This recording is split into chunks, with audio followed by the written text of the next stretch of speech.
across now to the venue, to the location where all of this is happening.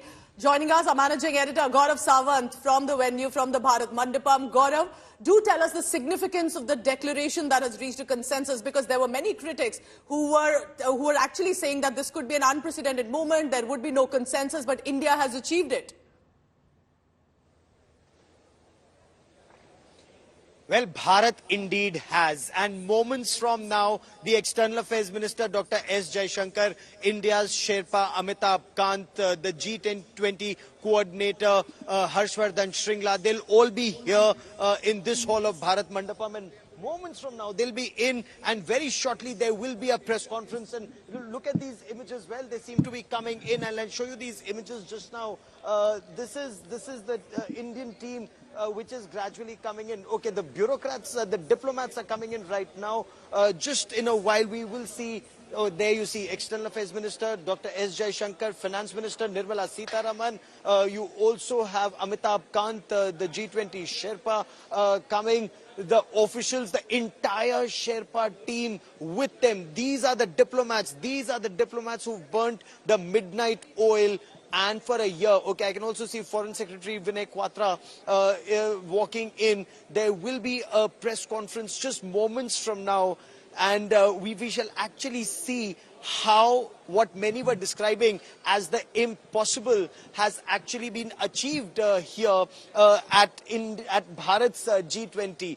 How was this achieved? They burnt the midnight oil. Yes, there were niggles. Yes, there were questions. And yes, there were people who were saying that unless Russia-Ukraine conflict is mentioned and adequately addressed, they will not sign the dotted line. But this is how India very deftly handled this situation. The External Affairs Minister will shortly, give us details about how they managed this. You also heard what Prime Minister Narendra Modi said. Two things extremely important. One, African Union becoming a part of G20. That is India's big achievement. India, again, burning the midnight oil, persuading everyone to come on board to ensure that a new world order emerges and Africa gets adequate representation in this very important economic body. That's point one. Point two, what the Prime Minister said when it came to trust deficit. He said, we've been able to overcome COVID, but we need to overcome this trust deficit because of Yudh.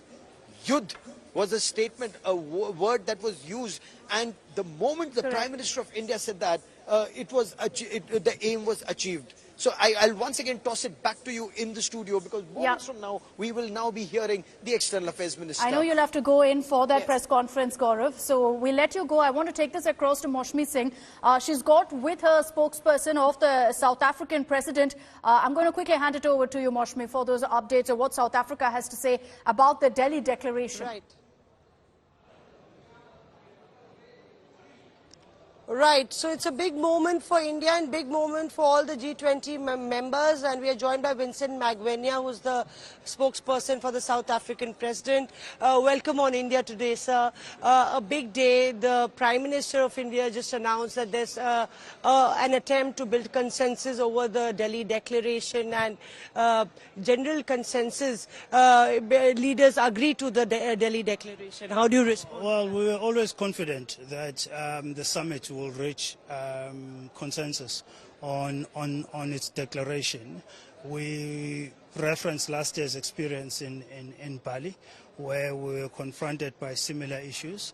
We pointed out that this year we have developments that are aimed at peacefully resolving the Ukraine-Russia conflict, and that's something the summit will be cognizant of.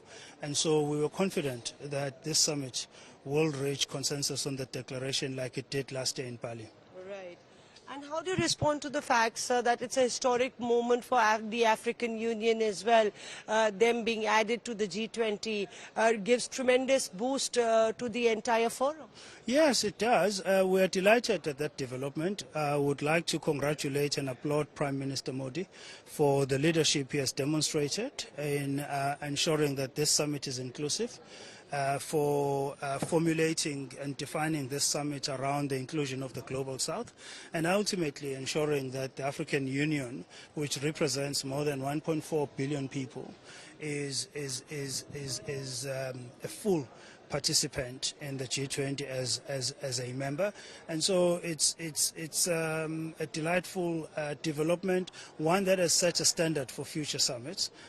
Even non-G20 summits will find it difficult to formulate themselves and exclude large parts of the world. And now, since the G20 would become G21 and include 80% of the population of the world, that would also be a landmark. But if you look at the entire presidency of India, sir, and the Prime Minister said there is consensus, but is there a gap between consensus, the declaration having consensus or being adopted? And, you know, somewhere Ukraine-Russia war has a large bearing. No, you can never have any adoption that is not born out of consensus. Adoption of the declaration will be born out of consensus. So the mere fact that you have consensus, it means the declaration will be adopted. Consensus is a key step towards that road of adoption.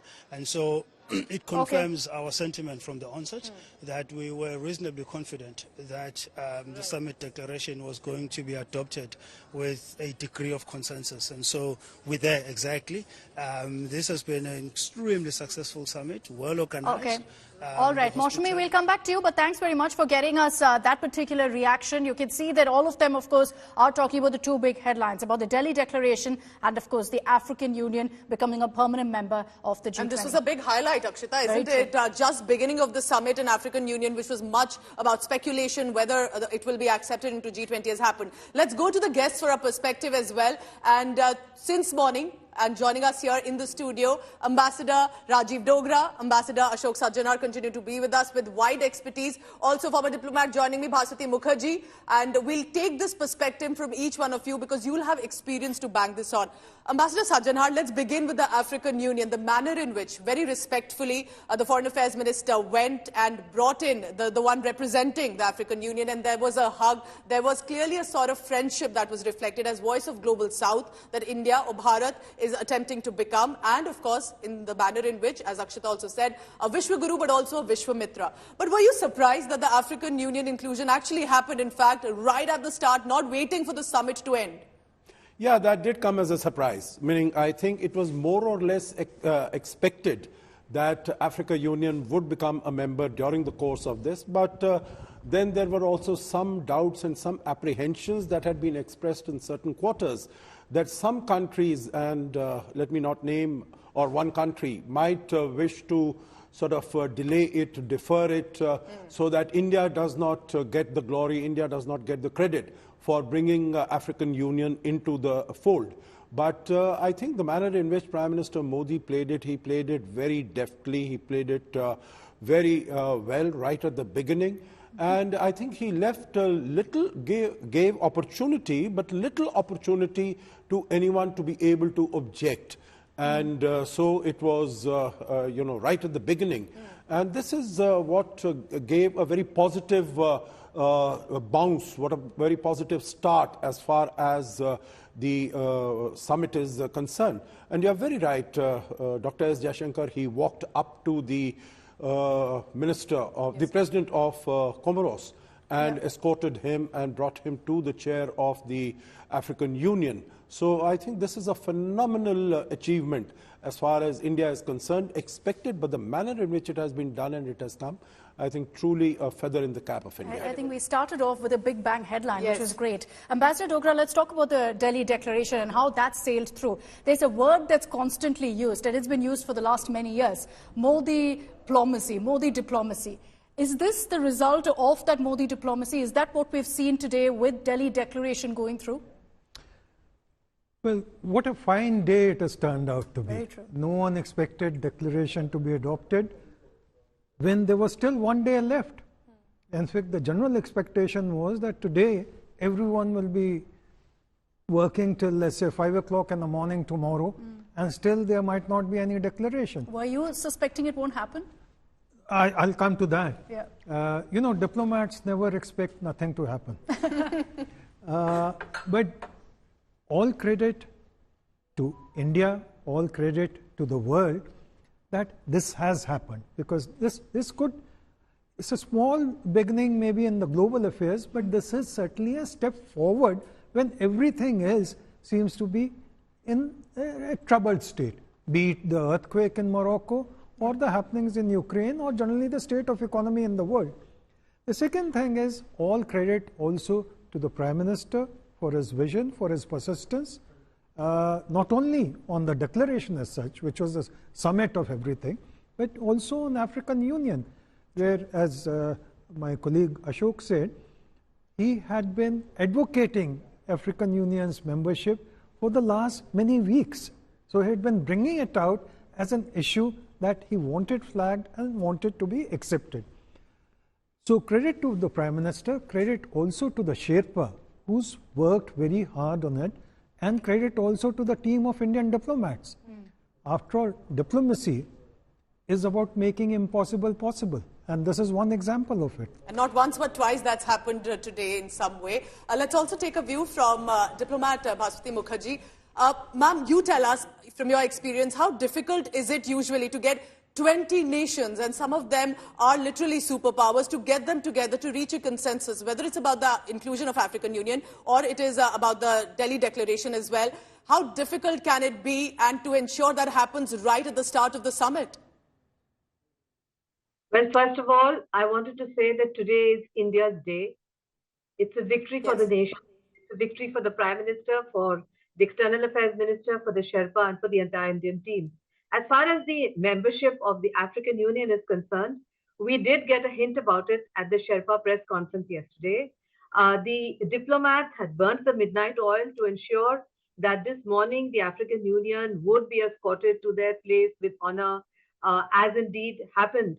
And this is a great achievement because, as Prime Minister Modi said, that India represents the global south. And for many, many years, the African Union have been seeking a place at the high table.